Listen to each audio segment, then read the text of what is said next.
திரு அக்னீஸ்வரன், அதிமுக கூட்டணியில் தான் குழப்பம் இருக்குது, வாய்ஸஸ் நிறைய அங்கேருந்து தான் வருது அப்படின்னு விமர்சனத்தை வைக்கிறாரு துரை தமிழ்ச்செல்வன். திமுக கூட்டணியில் நாங்கள் எல்லாம் ஏற்றுக்கொண்டு சமாதானமாக நாங்கள் சொன்னதன் அடிப்படையில் அடுத்த கட்டத்தை நோக்கி நகர ஆரம்பிச்சிட்டோம்னு சொல்கிறார். கூட்டணி அப்படின்னாலே 4 பேர் பிரச்சனை இல்லைன்னா அதுக்கு பேர் கூட்டணி இல்லையே. திமுக கட்சியிலையும் அவங்க கூட்டணியிலையும் பிரச்சனை இருக்கு, அதிமுகவிலையும் பிரச்சனை இருக்கு. இப்ப யார் முதல்ல முன்னெடுத்து அரசியல்ல களத்துல வேட்பாளர்களை அறிவிச்சு தேர்தல் வாக்குறுதியை சொல்லிட்டு இப்ப போய் 3 நாள் ஆச்சு. எந்த கட்சி? அதிமுக, தேசிய ஜனநாயக கூட்டணி தான். அதிமுக தான் தமிழ்நாட்டு அரசியல்ல முன்னெடுத்து முதலில் முன்னிற்கும். அதன் அடிப்படையில் புரட்சி தலைவர் பொன்மனச்செம்மல் எம்.ஜி. ராமச்சந்திரனாக இருக்கட்டும், ஜெயலலிதா அம்மாவாக இருக்கட்டும், மாண்புமிகு எதிர்க்கட்சி தலைவர் எடப்பாடி பழனிசாமியாக இருக்கட்டும், அவர்கள் தான் இன்னைக்கு முன்னெடுத்திருக்கிறார்கள் அப்படி தான் நான் பார்க்குறேன். இல்லை வாய்ஸஸ் பிரச்சனையாக இருக்கிறது கேவி குப்பம் பிரச்சனை தான். அதில் புரட்சி பாரத்லேருந்து தான் ஏற்றுக்கொள்ளப்படுது. அதே போல் கிருஷ்ணசாமி நாங்கள் 60-70 தொகுதியில் நாங்கள் தனித்து தான் நிற்க போகிறோம், என்டிஏ கூட்டணிக்குள் நாங்கள் வரல, அதிமுக கிட்ட தரப்பில் நாங்கள் பேசினோம், அவங்க எங்களுக்கு சம்மதம் கொடுக்கல, ஒரு விமர்சனத்தை வச்சு அவர் ப்ரெஸ் மீட் தான் பண்ண தானே செஞ்சார். அதை நீங்கள் பார்த்துருப்பீங்களா சார்? தமிழ்நாட்டில் 2011க்கு பிறகு எத்தனை கோடி மக்கள் இருக்காங்கன்னே தெரியலைங்க. சரி, 7,21,00,000 தான் 2011 மக்கள் தொகை கணக்கெடுப்பின்படி. இப்போ 2026 இருக்கோம். நாட்டில் எத்தனை கோடி மக்கள் பார்க்குறாங்க தெரியல. சரி, அதை கூட விடுங்க. எத்தனை அரசியல் கட்சி இருக்குது? 70 அரசியல் கட்சி இருக்குது. சரி, 70 அரசியல் கட்சியும் நாட்டில் ஒரு கட்சி தான் ஆளுங்கட்சி ஆக முடியுங்க. அதனால் இங்கே ஆளுகிற கட்சி திராவிட முன்னேற்ற கழகத்தின் தலைமையில் ஒரு 22-23 கட்சிகள், அண்ணா திராவிட முன்னேற்ற கழகத்தின் தலைமையில் தேசிய ஜனநாயக கூட்டணி ஒரு தேர்தலை சந்திக்குது. அவ்வளவுதானே ஒழிய இதில் சில பிரச்சனைகள், சிலதனுடைய எதிர்பார்ப்புகள் அதிகமாக இருக்கலாம். ஆனால் அதற்காக அந்த இயக்கம் நம்ம லேட்டாக டிக்கெட் எடுத்துட்டோம்ன்றதுக்காக ட்ரெயின் 1:45னா 1:45க்கு எடுத்துரும். அதுதான் ஒரு இயக்கம், அப்படி தான் இருக்கணும். ஆகவே ஒரு சில சின்ன சிறு பிரச்சனைகள் இருக்கத்தான் செய்யும். அதை நீங்கள் பெருசுபடுத்திக்கிற வேண்டிய அவசியம் இல்லை அப்படின்னு நான் பார்க்குறேன். இன்னொன்று, இப்போ என்னப்பா என்ன எங்களுக்குள்ள சமரச ஒப்பந்தம் ஆயிடுச்சு. ஆமாம், 90 நாள் கமிஷன் போட்டு கிரீச்சோடங்கிற தலைமையில் கமிஷன் போட்டிங்க. நீங்கள் 28 சட்டமன்ற தொகுதியில் கொடுத்து ஒரு ராஜ்யசபா கொடுத்துட்டீங்க. ஏன்னா இன்னைக்கு டெல்லிக்கு போயிருக்கிறாரே கிரீச்சோடங்கர், ஏன் இன்னைக்கு அறிவிக்க வேண்டியதானே? இன்னும் அறிவிக்கிறதுக்கு இன்னும் ஒரு 30 நாள் ஆகுமோ? தேர்தல் முடிஞ்சிருமோ? ஆகவே இதில் யார் முன்தங்கி பின்தங்கி என்ற பேச்சுக்கு இடமில்லை.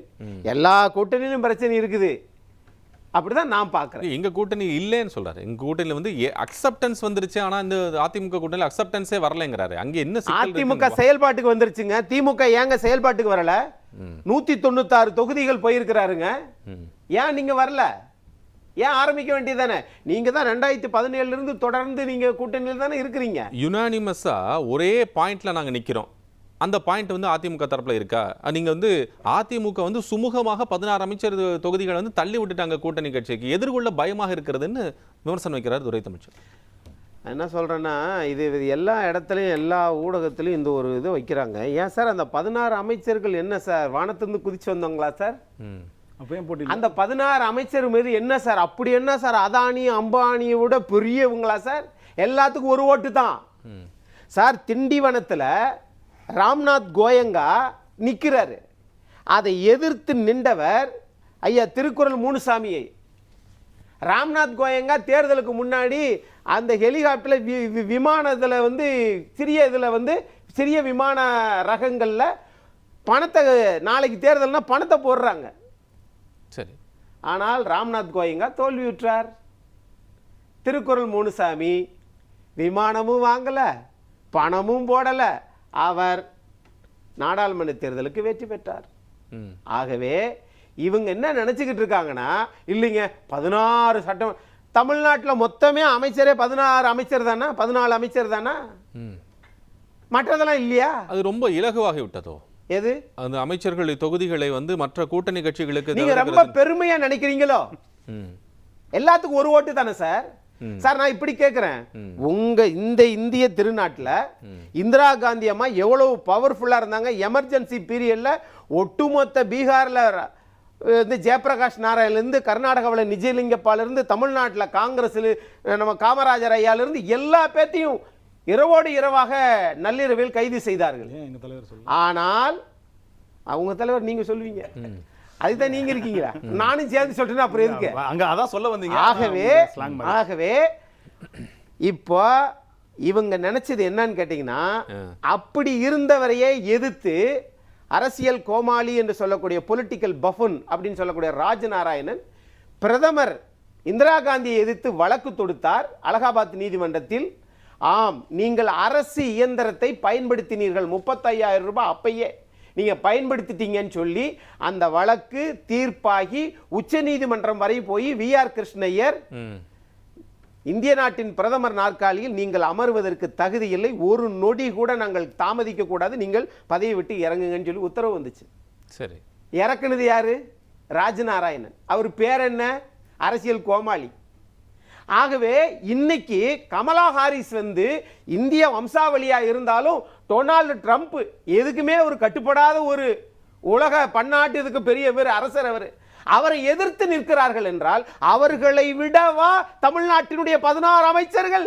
என்ன சார் இது? இல்ல சார், ஜனநாயகத்தில் 16 அமைச்சர் கேட்டா எல்லாம் ஆமா, நீங்க வந்து கமலா ஹாரிஸ் சொல்றீங்க, செல்வாக்கு பெற்றவர்கள், பெரிய மனிதர்கள், செல்வாக்கு பெற்றவர்கள். என்ன சார் இது? நீங்க நடத்துறது ஜனநாயகமா இல்ல இது வந்து ஷேர் மார்க்கெட்டா? இல்ல நான் இதை அண்ணா இடையிடுக்கு மன்னிக்கும். அதாவது எங்களோட கேள்வி என்னன்னா, 16 அமைச்சர்களை நீங்க ரொம்ப இலகுவா தான் பாக்குறீங்கன்னு வச்சுக்கோங்க. உங்களுக்கு வந்துடுறேன், 16 அமைச்சர்கள் எங்களுக்கு பெரிய பொருட்டு இல்ல. என்ன அவர் எல்லாத்துக்கும் ஒரு ஓட்டு தானே, ஏன் அவங்களுக்கு மட்டும் பெருசா அவரு அமைச்சர்னா 2 கொம்பு முளைஞ்சிருக்கான்ற தொனில நீங்க சொல்ற விமர்சனத்தை நான் பாக்குறேன். நான் அப்படி சொல்லல. இல்ல எப்படி நான் சொன்னதா இவர் பாக்குறாராம், இதுதான் கொளுத்தி விட்டு போறது உள்ள அர்த்தமா தான் நான் சொல்லல. ஆனா அப்படிப்பட்ட இடத்துல உங்களுக்கு சாதாரண தானே 16 அமைச்சரும், ஏன் நீங்க போட்டிடாம கூட்டணி கொடுக்குறீங்க? அதனால தான் கூட்டணி கட்சி கொடுத்திருக்கான்னு சொல்றேன். அதனால தான் கூட்டணி கட்சி கொடுத்திருக்காங்க. எதனால கூட்டணி ரொம்ப இலகுவா ஜெயிச்சிருவாங்கங்கறதால சொல்லிருக்காங்க. ஒரு கருத்தியல் என்ன, உங்களுக்கு ஆட்சி அதிகாரத்துல இருக்கவங்கள பத்தி எல்லாம் கவலை இல்ல, அதுக்கு நீங்க எடப்பாடி பழனிசாமின்ற பிம்பம் போடுறீங்க உங்களுக்கு. அப்படினா இவங்க 2 பேரும் பேசும்போது நான் அமைதியா இருந்தேன், ஜனநாயகத்தை நான் கடைபிடிச்சேன். ஆனா நான் பேசும்போது நண்பர் உள்ள வராரு, அதனால இந்த நேரத்தை பூரா கணக்கிட்டு எனக்கு திரும்பி கொடுக்கணும். நீங்க பேசுங்க, அதுக்கு அப்புறம் அந்த அவருடைய நேரத்துல இருந்து எடுத்து உங்களுக்கு கொடுத்துறேன். டயத்தை பாத்துக்குங்க, நீங்க கேள்வி கேளுங்க. இல்ல சார், 16 அமைச்சர்கள் வந்து ரொம்ப பெரியவர்கள் சிறியவர்கள்ங்கிற கணக்கு தாண்டி இப்போ திரு சுவாமிநாதன் அவர்கள் சொன்னாங்க, அமைச்சர்கள் தொகுதிக்கு என்று ஒரு முகம் இருக்கிறது. இப்போ மற்ற எம்எல்ஏக்கும் அவர்களுக்கும் போட்டி, அதே எம்எல்ஏக்கள் தான் அவர்களும், அதில் மாற்றுக்கிறது இல்லை. ஆனால் அதை ஏன் நம்ம டைரெக்டாக அவங்களை அட்ரஸ் பண்ணக்கூடாதுங்கிறது தான் கேள்வி. அதிமுக ஒரு பிரதான எதிர்க்கட்சி என்று சொல்லக்கூடியவர்கள் அதை ஏன் டைரெக்டாக அட்ரஸ் பண்ணிக்க கூடாதா அப்படிங்கிறது தான் ஒரு கேள்வி. 2011 கொளத்தூரில் மாண்புமிகு தமிழ்நாடு இன்றைய முதலமைச்சர் அவர்கள் அங்க நின்றாங்க. எதிர்த்து நின்றது சைதை துரைசாமி. அந்த வழக்கு உயர் நீதிமன்றத்தில் நடத்தி நாங்கள்லாம் நடத்தணும். அண்ணன் கிரிராஜன் மாண்புமிகு முதலமைச்சர் மு.க. ஸ்டாலின் அவர்களுக்காக 2011 வக்காலத்து போட்டு நடத்தினாங்க. நாங்க ஐயா சைதை துரைசாமி அவர்களுக்காக நடத்தினோம். அந்த வழக்கு இன்னைக்கு உச்ச நீதிமன்றத்தில் இருக்குது. இப்போ நீங்க அமைச்சருக்கே இந்த ஒரு சொன்னீங்கன்னா அப்புறம் முதலமைச்சரை ஏற்றி யாரும் நிக்க விட மாட்டீங்க போலயே. என்ன சார் இது? சரி, எதிர்த்து நிற்கிறாங்கல்ல, அவங்க கேட்டதைத்தான் மாண்புமிகு எதிர்க்கட்சி தலைவர் செஞ்சிருக்கிறாரே ஒழிய, எதிர்த்து நிற்கிறவங்க வந்து முன்னாள் மத்திய அமைச்சர்கள் தானே. காங்கிரஸ் கட்சியினுடைய மாநில தலைவராக இருந்தாங்க, 10 ஆண்டு கால ராஜ்யசபா உறுப்பினராக இருந்தாங்க, கப்பல் போக்குவரத்துறை அமைச்சராக இருந்தாங்க. பான் கி மூன் ஐக்கிய நாட்டு சபையில் பாராட்டு பெற்ற அன்புமணி ராமதாஸ் அவர்கள் இருக்கிறாரு. ஆகவே அவர்கள் கேட்டதை ஜனநாயக ரீதியாக மாண்புமிகு எதிர்க்கட்சி தலைவர் அதிமுக பொதுச்செயலாளர் செஞ்சிருக்கிறாரு. அப்படித்தான் மக்கள் பாக்குறாங்களோ ஒழிய, பாத்தீங்களா இது எங்க ஏரியா, உள்ள வரக்கூடாது, இது அமைச்சர் கோட்டை என்று நினைத்தால் உங்களுடைய அந்த பிம்பம் இருக்குல்ல, அது நல்ல பார்வை இல்லை என்று நான் பார்க்கிறேன். திரு அக்னீஸ்வரன், இதில் வந்து அவர் ஒரு கேள்வி கேட்டால் அந்த கேள்விக்கான பதில் என்ன நீங்கள் சொல்லலைன்னு. பாஜக வந்து வரலாற்றிலேயே இல்லாத அளவுக்கு 35 தொகுதிகளை வந்து அதிமுக ஒதுக்கி இருக்கிறது, அதுக்கு என்ன காரணம்னு கேட்குறேன். ஒரு காரணமும் இல்லை. வரலாற்றில் இல்லாத அளவுக்கு சீட்டை ஒதுக்கி இருக்கோம் அப்படின்னா எப்படி? தமிழ்நாடு வரலாற்றுலையா? சட்டமன்ற தேர்தல் வரலாற்றில் சொல்கிறேன். சரி, 2011 63 சீட்டு கொடுத்தீங்களே, அது எந்த வரலாறு?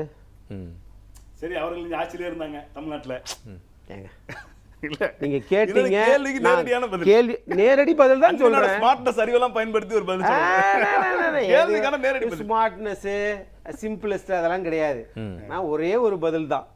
27 தொகுதிகளை மாண்புமிகு எதிர்க்கட்சி தலைவர் அதிமுக பொதுச்செயலாளர் கொடுத்திருக்கிறார்ல. ஆமா. ஆனா நீங்க 63 கொடுத்தீங்களே, 35ன்னு சொல்றாரு. எப்படி?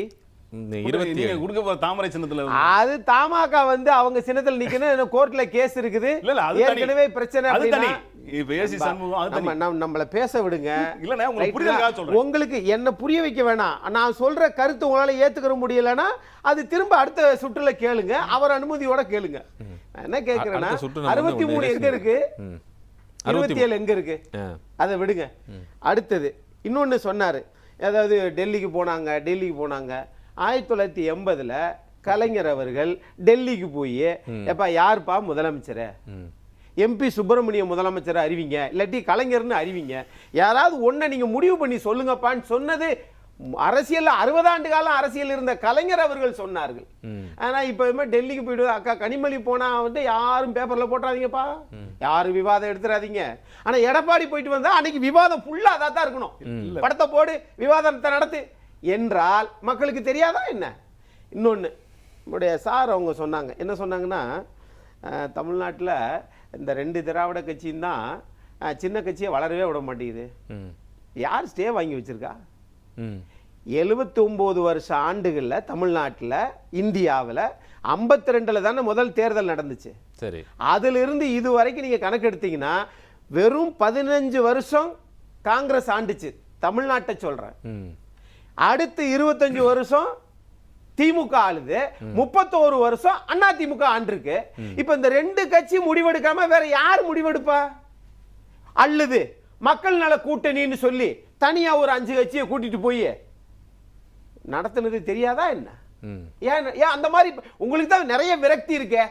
விரக்தி ஆனவர்கள் எல்லாம் சேர்ந்து, ஏப்பா வாங்க அண்ணா வேல்முருகனே வானே, அண்ணா தனியரசனே வாங்கினேன், அண்ணா திருமானே வாங்கினேன், அண்ணா புதிய தமிழகம் கிருஷ்ணசாமி நான் வாங்கினேன், எல்லா பேரும் சேர்ந்து திமுகவுக்கு அதிமுகவுக்கு தக்க பதிலடி கொடுப்போம் செய்யுங்க. இன்னொன்னு அண்ணன் போற போக்குல சொன்னாரு, அந்த கருத்தை நான் மறுக்கணும்னு நினைச்சேன், அதனால சொல்றேன். இல்ல எல்லா கட்சியும் சேர்ந்து திமுகவும் அதிமுகவும் சேர்ந்து சின்ன சின்ன கட்சிக்கு போறான், இப்படி அமுக்கி விட்டுருது அப்படின்னு சொல்றாங்க.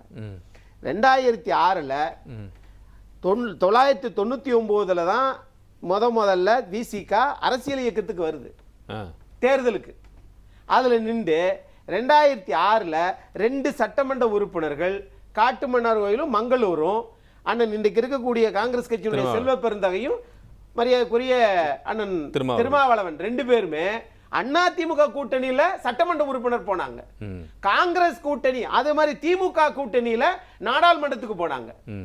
நான் கேட்கிறேன், அப்பையெல்லாம் வந்து நாங்க தனிச்சு நின்று வந்திருக்க வேண்டியதானே என்று கேட்டால் இது என்னது? ஆக எல்லா விரலுக்கு ஏத்த வீக்கம் சார். தமிழ்நாட்டுல இங்க அண்ணா திமுக திமுக என்கிறது இந்தியாவுக்கே வழி சொன்ன ஒரு நாடு, ஒரு தமிழ்நாடு, ஒரு மாநிலம்னு நான் பாக்குறேன். உடனே இப்ப சொல்லக்கூடாது அண்ணா திமுக திமுக ஆட்சியில் இருக்கு, ஆளுங்கட்சி எதிர்கட்சி அப்படி சொல்லக்கூடாது. தந்தை பெரியார் எந்த ஆட்சியில் இருந்தார்? 1952 கட்சிகளுக்கு உரிய பிரதிநிதித்துவத்தை கொண்டு வந்தார். அது மாதிரி தான். ஆகவே ஒரு கட்சின்றது சார் உங்களுக்கு தேவைகள் நிறைய இருக்குல்ல சார், ஆனா நம்ம வாக்கு சதவீதம் என்ன சார்? அதை எதிர்த்து அந்த அடிப்படையில் அதை வச்சுதான் சார். இன்னொன்னு விகிதாச்சார அடிப்படையில் பார்த்தா கூட இந்திய நாட்டிலே அப்படி ஒரு திருத்தமே இல்ல. இல்ல நான் 2 தான் ஜெயிச்சிருக்கேன், எனக்கு 2% வாக்கு தான் இருக்கு, அதனால எனக்கு ஒரு மினிஸ்டர் போஸ்ட் கொடுத்துருங்க, அது கொஞ்சம் துறை சின்ன துறையா இருந்தாலும் பரவாயில்ல அப்படின்னு ஏதாவது இருக்கா என்ன? ஒன்று இல்ல. இங்க 2021ல் 37% திமுக, 33% அண்ணா திமுக. 2024 நாடாளுமன்ற தேர்தலில் திமுக தனிச்சு சொல்றேன் 26%, இது 20.5%. ஆக வாக்கு சதவீதம் எந்த கட்சிக்கு கூட இருக்கோ அந்த கட்சி தலைமையில தான் நாம உள்ள இருக்கிறோம் அப்படின்னு பார்க்கணுமா இல்ல? அதான் ஜனநாயக பார்வை.